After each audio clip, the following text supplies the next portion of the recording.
Bon, je suis toujours là, moi. Je suis pas encore redescendu. Ma voiture est toujours là. Ouais. Tu sais que moi j'ai un caractère assez particulier, c'est que je suis un grand nostalgique. Je sais pas si tu sais, mais depuis la fin de la Deuxième Guerre mondiale, il y a eu 4 générations qui se sont succédées.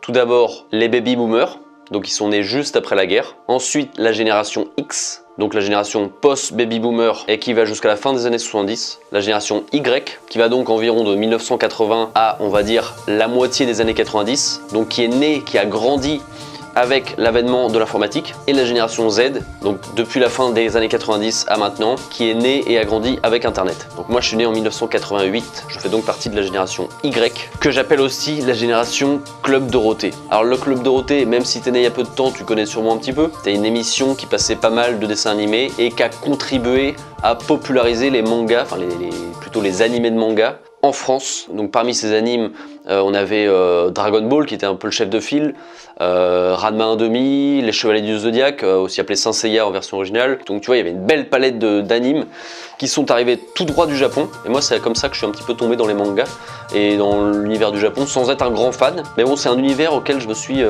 pas mal intéressé quand même, notamment via Dragon Ball, qui a été jusqu'à peu le manga le plus vendu de tous les temps, donc a récemment été détrôné par One Piece et de loin.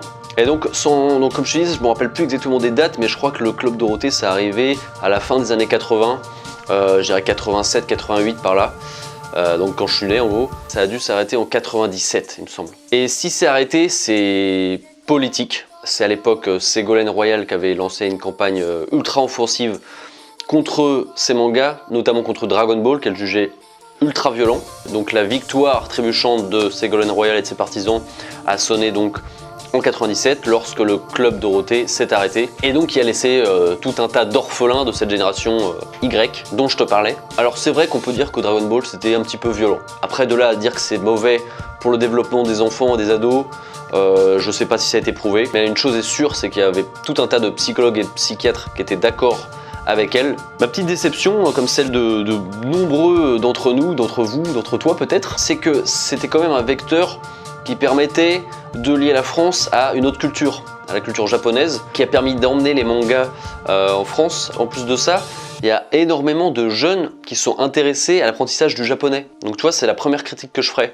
Assez politique, hein, je ne vais pas parler que de Royal. Ces politiques qui ont un petit peu empêché ce lien de culture, ce tissage de culture, même si aujourd'hui on voit qu'ils n'ont pas pu faire grand chose puisque les mangas sont là, c'est une culture qui est installée en France chez les jeunes mais chez les moins jeunes aussi. Et ma deuxième critique, et celle-là c'est la plus virulente, c'est que il y a 20 ans, on nous a emmerdés avec une violence, une soi-disant violence d'un anime, d'un dessin animé, donc jugé néfaste pour les jeunes. Et aujourd'hui, regarde ce qui se passe à la télé. Dans tous les JT, on te parle de guerre, on te parle de la Syrie, on te parle de Daesh, on te parle de pauvreté, on te parle d'inégalité, on te parle de chômage, on te parle de grève, de manifestations, de violences faites aux policiers, de violences dans les cités.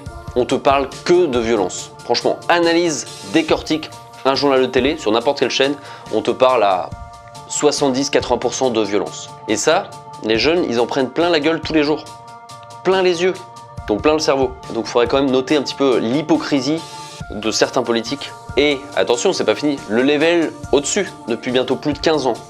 Les chaînes de télé sont inondées d'émissions de télé-réalité. Il y a clairement des études qui ont été faites là-dessus. Ça ravage le cerveau des gens, et en particulier des jeunes.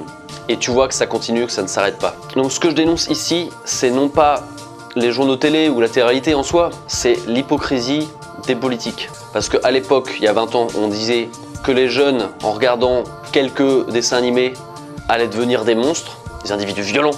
Là, en plus, on sous-entend que les enfants ou les ados sont pas capables de faire la différence entre la réalité et un dessin animé. Et aujourd'hui, depuis plus de 15 ans, ces mêmes politiques ne disent rien, alors que de la violence, il y en a tous les jours, plusieurs fois par jour, en continu, avec les journaux télévisés notamment, et de la télé-réalité qui tend à abêtir les populations. Je suis bien triste pour toi, Dorothée. Bon, tu comprends pourquoi parfois ça fait un peu du bien de s'extraire de tout ça. Pour ça, je suis bien ici pendant quelques jours. C'était mon petit coup de gueule depuis la lune. Bon, après, je redescends, hein, t'inquiète, ça va bien. Ok, ciao.